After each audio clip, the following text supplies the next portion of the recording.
I had an idea that we have an issue coming soon for the Arab Atheist magazine, and I was thinking that maybe we can create a kind of a promotion for Yes. the event. And I was thinking of doing it in two different ways. The first one is you have a flyer that you have for the event. We can probably translate that. And the second one is maybe create, I don't know if this talk that we had is enough of an introduction or Or at least part of it. yeah, to produce it as a kind of an interview in Arabic so that we can have some attention and some lights shed onto this event. How would we do it in Arabic? You mean you would translate everything we're saying, or? We've done it before. It's not the first time. So are you using software to translate? In the past, we actually we did it in two ways. So if this is produced on YouTube and there is an SRT file, the SRT file can give a kind of a rough translation. But we've actually had this translated by people before. Although last time we did that, we had maybe 3 people work on this in order to translate it in time. Well, let's make it short then. Yeah. So yeah, I would love to do that. So that's one thing. You mentioned. Hold on. So you want to be on the June 14th event, right? You want to talk with me on that day? Yeah, but I would probably be producing some well-researched work. It's we could even pre-record.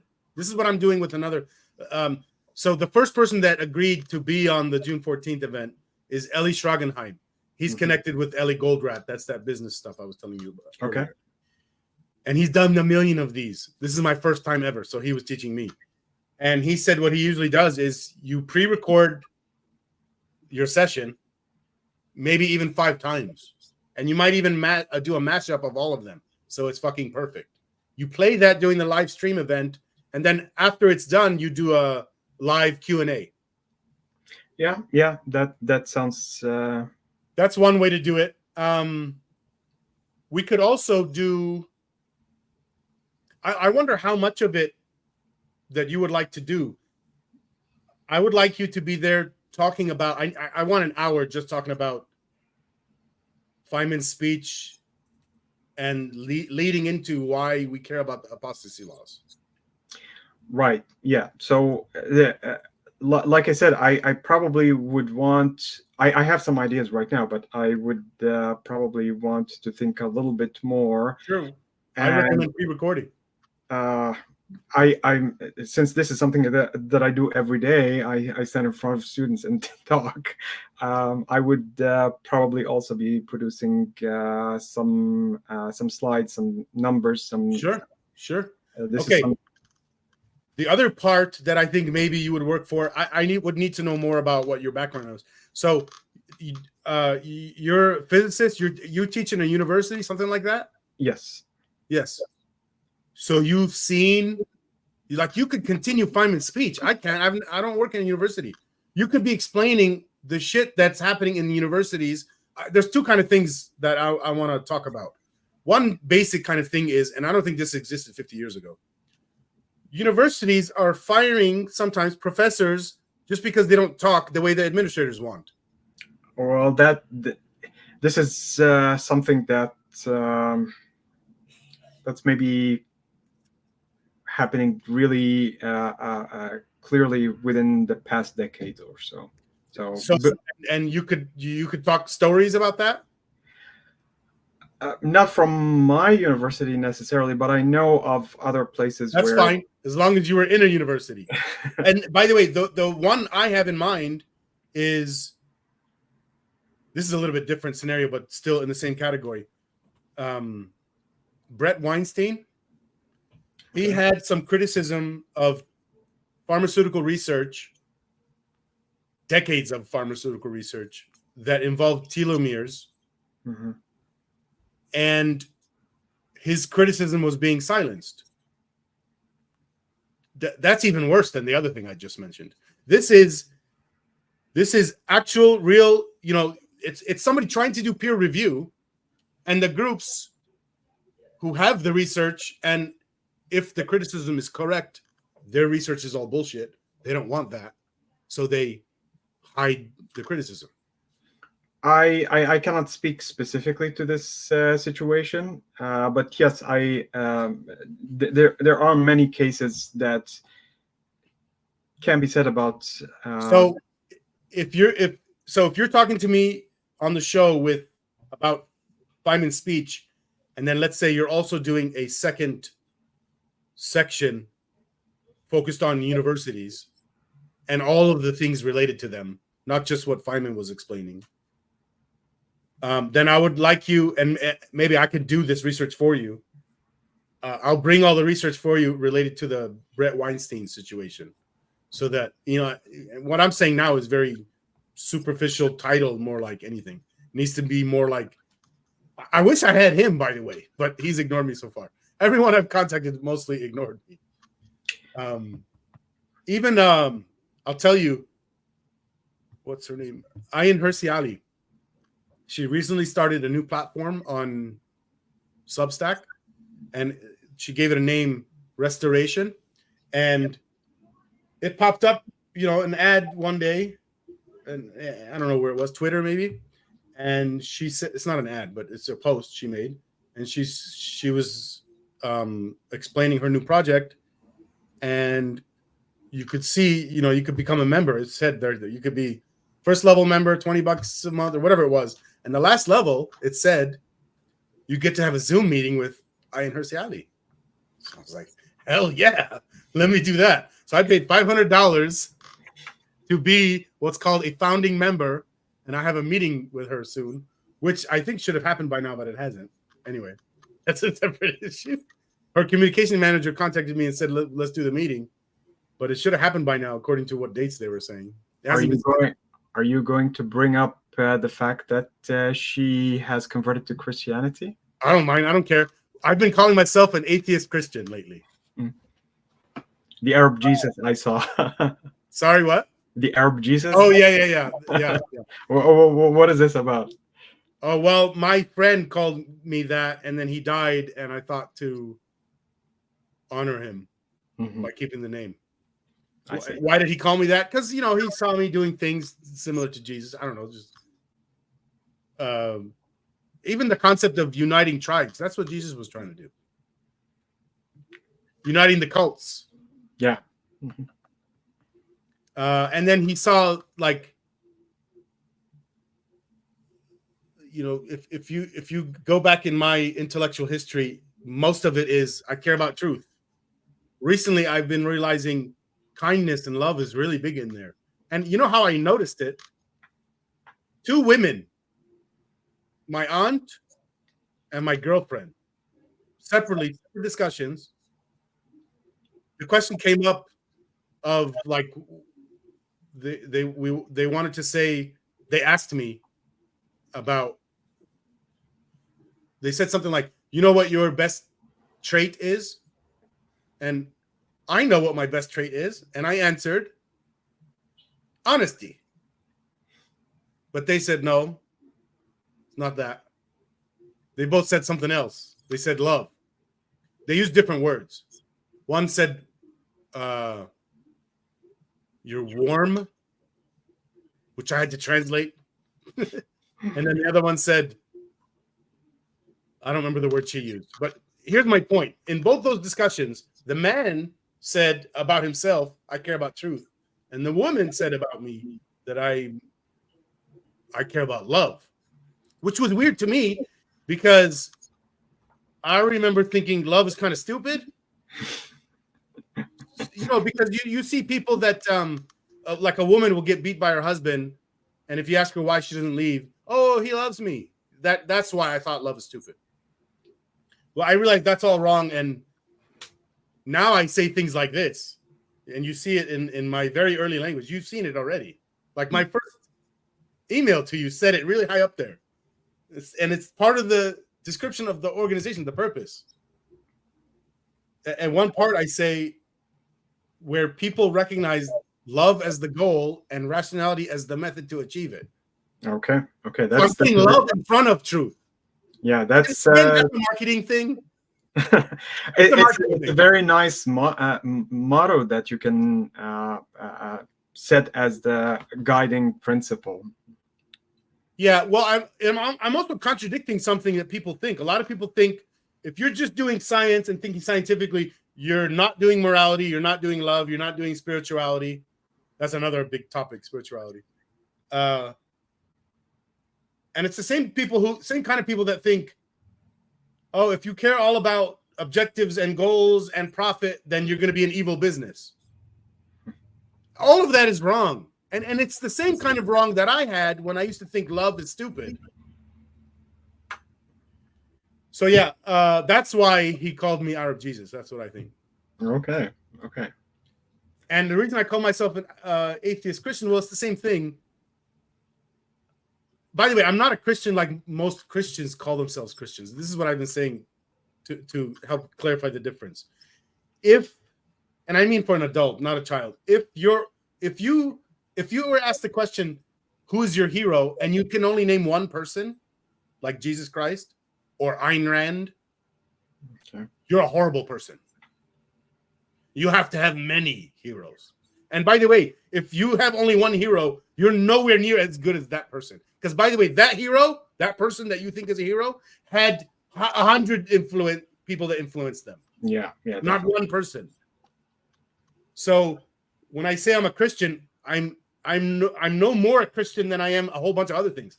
Popperian, Deutschian, Goldratian, Socratesian. There's a lot. Anyway. Yeah. It's a lot of marketing. Okay. So I think we have some material to work with from my perspective if we want to create some kind of a transcription. I'm not sure if you want to add something that you think maybe was not included at the end. I'm confused what you're asking. So if we want to use the whole text that we have produced here as a kind of an interview that I could transcribe for the magazine. Oh, I see too. Okay. Is there some kind of an additional idea? Else to add? Yeah. Well, probably the standard things like, go to this website or whatever, right? But I'm guessing you were already thinking of that. There's going to be a translation of the flyer as a whole, and it's going to be it's already in there. Yeah. So anything else? I don't know. I might have to leave that. Give me 48 hours to think about that. Maybe. Maybe for the flyer itself, I don't have it right now. It's on the other computer. I can put it on the screen if you need it. But in terms of the amount of information that's in it, do you think it's sufficient to give people an idea about what's actually going on? Yeah. Well, no. Here, if you go to my website, right on the first page, it tells you and you're going to be on there. It's going to show the 3 speakers. Wouldn't that be good?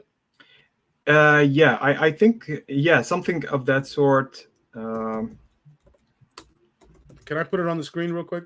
Yeah, sure. That would actually be best.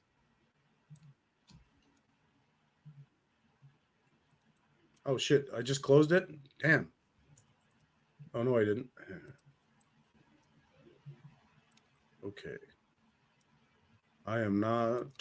I saw there was a PDF at some point that I saw. Yeah, let me get the PDF. Let's see. I would go to my subreddit. So there's a subreddit, Uniting the Cult subreddit, and it's only for the purpose of organizing our efforts. And in here is the easiest place to find. Here it is.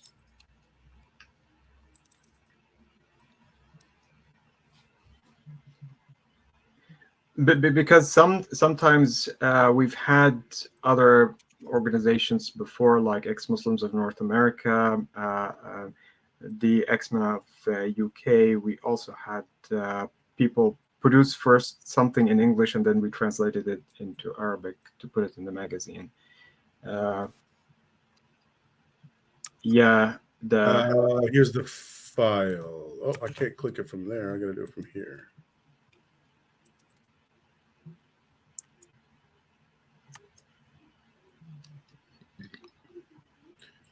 It wasn't the PDF file? Yeah. I'm not sure. Was it a PDF? Well, I can give you a PDF, but this is, you're looking at it here right now. Oh, and it's not very clear the way it is now. Let's see. Let me download this. It's being downloaded as a PNG. Oh, is that what it's doing? Yeah, PNG wouldn't work. Let's see. PDF print. Yeah, PDF, whether standard. Yeah.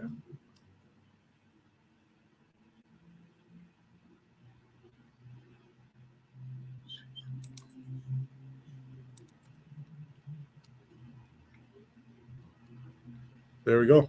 Yeah. So, do you think that translating this directly as it stands would be sufficient, or as a kind of? You know what I would do when I made this flyer? It was targeted at everyone, but your audience, it's ex-Muslims, right?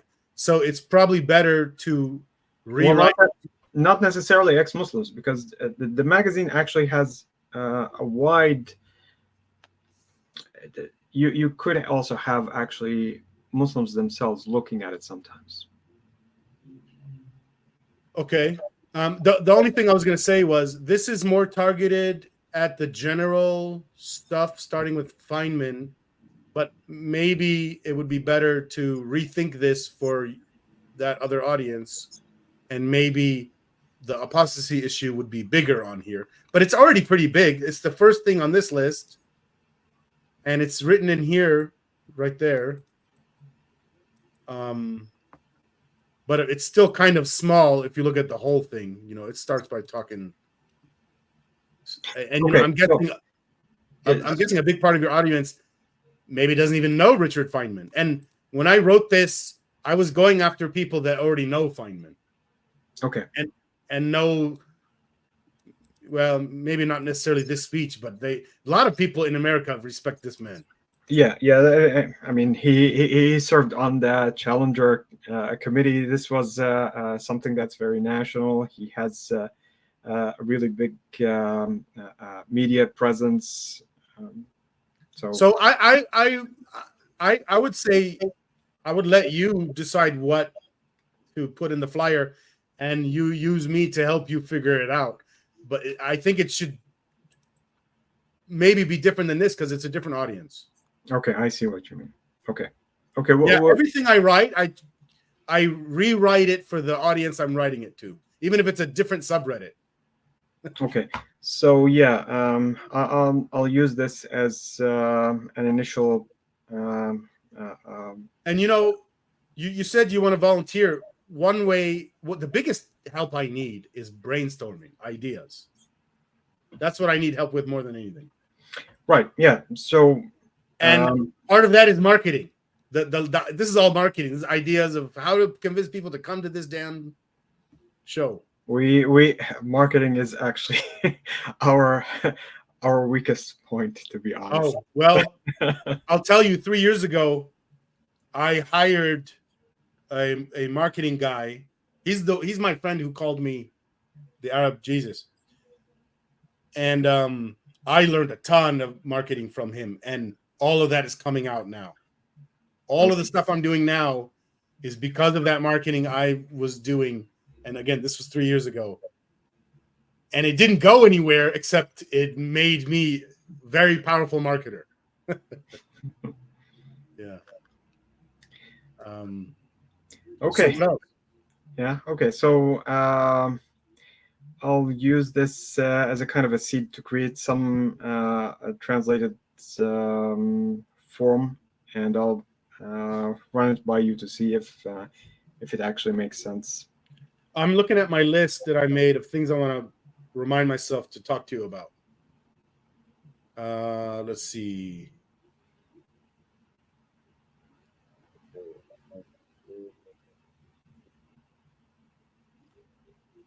Okay, there's only 2 more things left, and they all went in order. I would like to have a description of you that I can put on my website. You know what I'm talking about? Yeah, Like a okay. bio. Yes, I'll provide something. Okay, and then a picture that you would like that I get to put on my website. Okay. And everything else we took care of in that list. The only thing I want to hit up harder maybe is if you really want to pre-record instead of do everything live, then we should probably get started right away.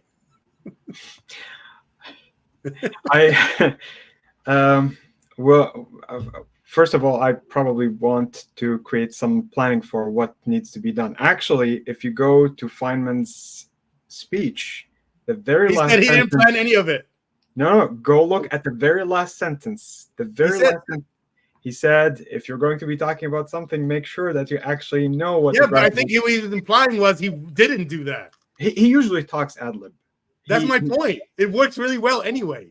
And I really think there's a lot of value to the ad-libbing stuff, and it works well, at least for me. And it works well for Feynman. Dude, it's as if he planned that whole thing. Well, yeah, but he did actually. He did? Yeah, I mean, what he's telling you is that he's never going to go just like that without really any kind of pre-thought. And that's what I'm talking about. It's just that the text itself, the actual formulation, is something that was flowing naturally, and that's what makes it convincing. That's what makes it powerful. Yeah, I see what you're saying. Yeah.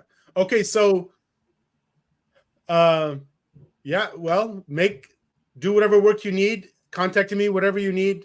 So I can help you, and then, so I guess you're saying we won't schedule anything for any recording, like. How much time do you think you might need? Like a week?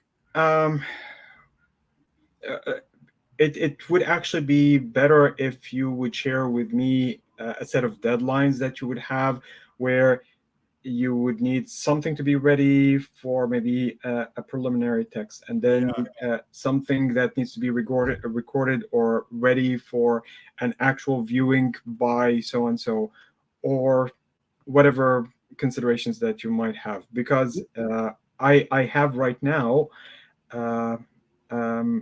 teaching that is going to end. Deadlines. Yeah.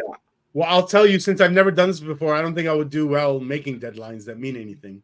But I'll tell you, this thing I'm doing with Eli Schragenheim, where we pre-record multiple times, the first pre-record was the best. We've done 2 already. I don't like the second one compared to the first one, even though the second one has awesome things in it that the first one didn't.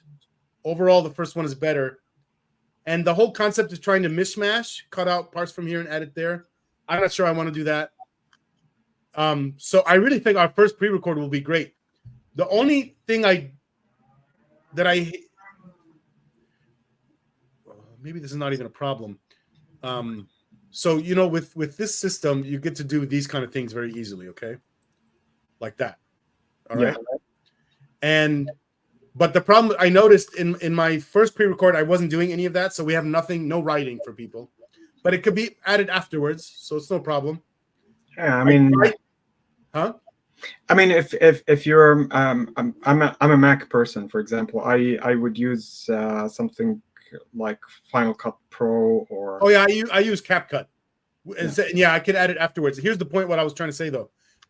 On my second pre-record, I tried to do this live, adding these things. But what I didn't like was my face kept looking to the side. It's like I wasn't there during that moment, So I'd rather focus on just talking to you and not be manipulating all this shit on the side and just add that in editing. Well, how about you put the screen that you're looking at right in front of you? Yeah. We didn't do any of that with him. We didn't look at any document. And we did, okay, on the first pre-record, I did have a set of questions for him, but it was only 2 questions. We talked for 2 hours on just 2 questions because they were very open-ended questions. And we kind of already knew where we were going with everything. Okay. The second time, he wanted me to give him a list of the most important topics we're going to discuss, which were gathered from the first pre-record. Mm-hmm. Okay. And the list was long. It was so long that we missed a bunch the second time. So it became actually a crutch that didn't work well. That big list of things we wanted to make sure we hit on was so big and unmanageable that I couldn't look at it. And when I was looking at it, it was ruining the video. And of course, we can cut that stuff out. But so part of what I wanted to say is an initial pre-record could be used as a planning for the real one. Yeah.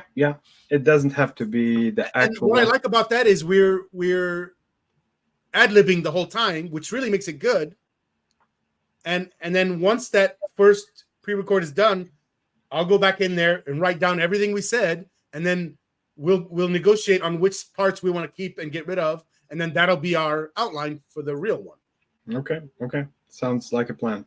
And that's sort of like saying we're together making the outline in the first pre-record, which really doesn't have to be recorded. It's just we're making an outline together.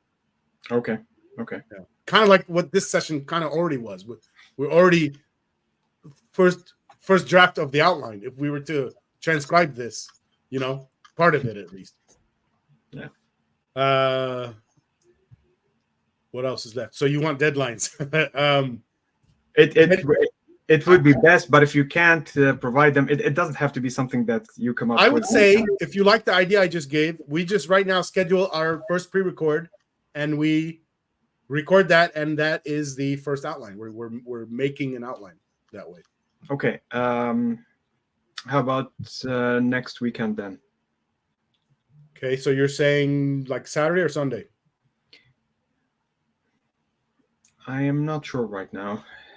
I'm wide open.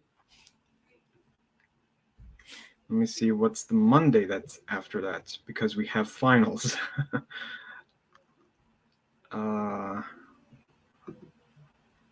So today is the 19th, and next Saturday is the 25th, 26th.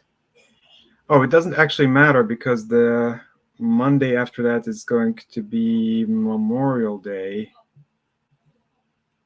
And we don't have classes then. Okay, it's probably not going to matter. So Saturday is good for you? Okay. What's the earliest that's feasible for you?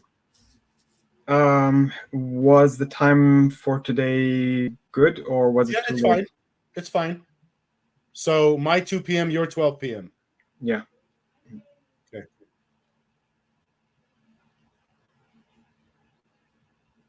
And we don't need any preparing, but I mean, I'll try to anyway. Well, whenever I'm trying to go into a lecture, I do have my slides, but that doesn't mean I'm going to be reading my slides. I have my slides as a background and I talk. Then I'll do that. I'll tell you, Feynman's speech, there's a video of it on the internet with nice images of the cargo cult people. So I want to use some of that. I actually want to play some of what Feynman said. It's not his voice. That sucks. Is that copyrighted? I don't know. Let's see.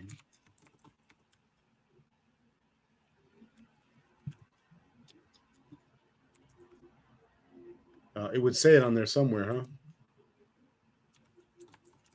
Probably on Caltech's own website, if there's something about the text itself or something. Well, the video on YouTube is not connected with Caltech as far as I know.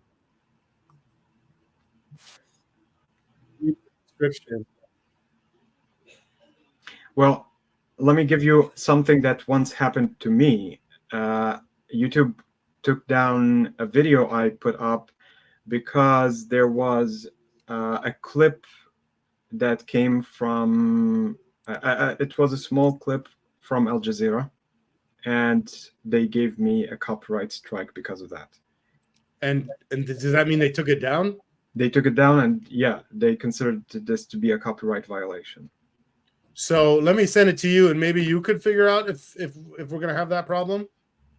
I wasn't able to tell that there was a problem in my case until they gave me the violation. So we might not be able to know. Not sure. If you think that there's an issue. Here's the thing. I understand copyright law a little bit, not like a lawyer, obviously. But if we quote something from somewhere, that doesn't break copyright law. It's not that. That's not what I'm talking about. I'm talking about using the actual video that was reading this. Using the but using a part of the video is like a quote, right?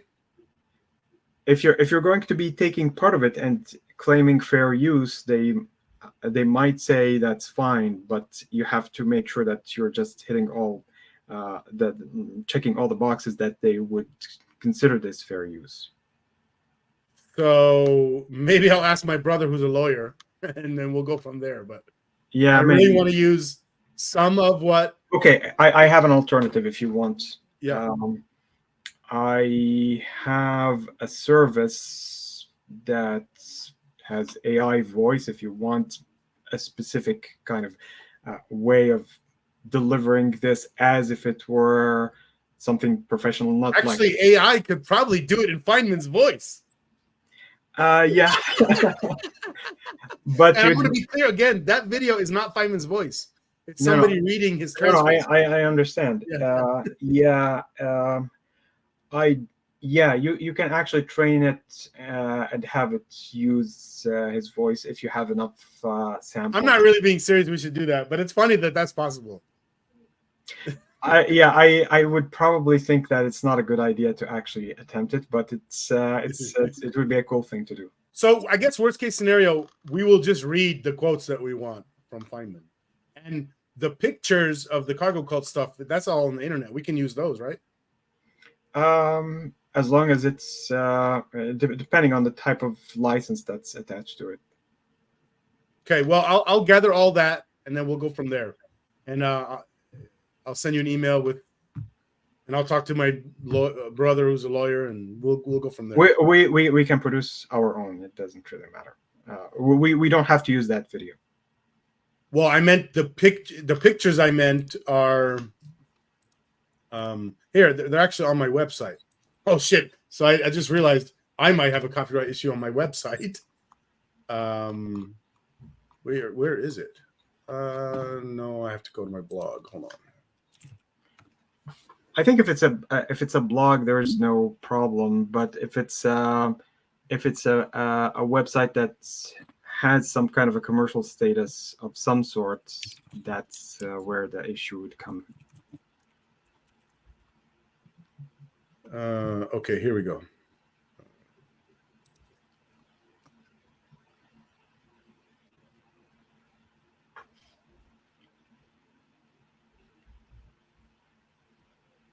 I am not having luck with this. Where's that?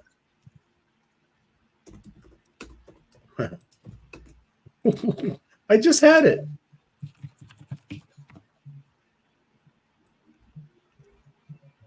There. Okay, now present, share screen. There it is. So there's one of them. That's another one. Come on, let's get images. Okay, go to tools, please. Tools? Yeah. Usage rights. Oh. This one? Yes.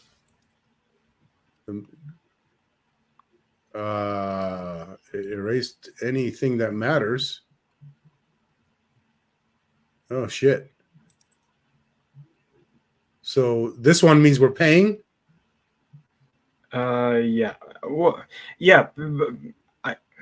Depending on the use, I don't think it might be an issue, but just to be careful what actually... Yeah. Here's another one. These are real things this cargo cult made. Yeah. I just want to show a few of these. Yeah, I never thought about the cargo cult problem or the copyright problem. I think Wikimedia have some that are without any copyright issues. Wikimedia? Yes. I never heard of Wikimedia. Wikimedia is just part of the same corporation as Wikipedia. It's just that it's the back end that supplies some of the hosting of the media that they have, and so things that usually get uploaded there have they do have some kind of a generic license, but it's not some license to worry about. Nothing's pulling up if I search this way. I would go to the same search that you did here on Google and just put Wikimedia in the prompt itself.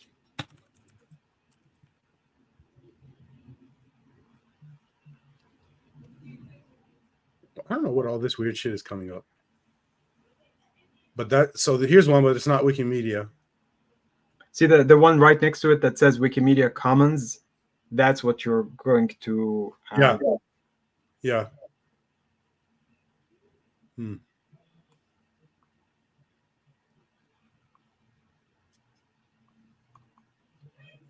Well, I think it's possible to find something, probably. The pictures I'm seeing are just the usual pictures that you would see for this stuff. It's just that... so if you go to the Wikipedia page, the very first entry that they have, this entry that has the cross, what would you get? Because it might have more pictures there.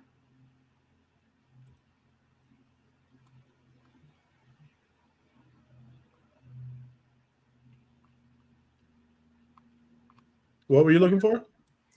So the page itself, if you go visit that actual page that says cargo cult, it might have more. Oh, yeah. Oh, I thought I was showing you this one. Yeah.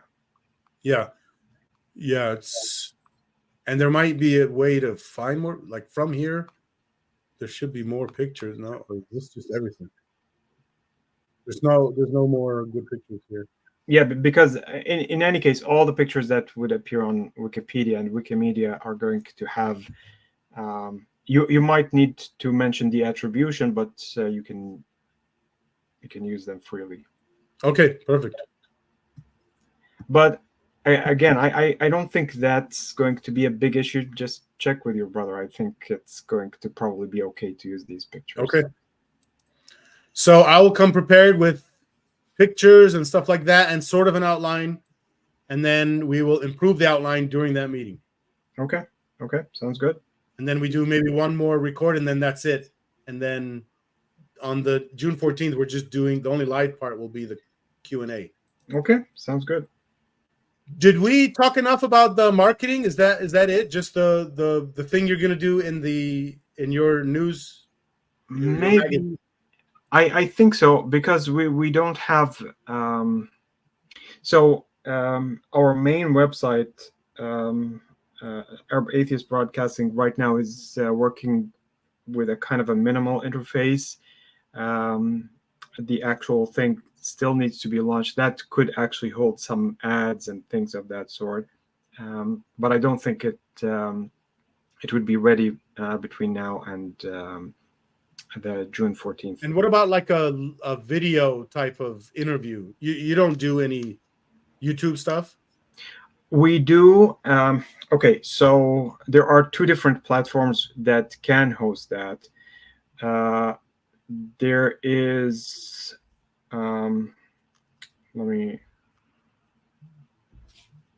because I lost my interview from 7 years ago. I need a new one.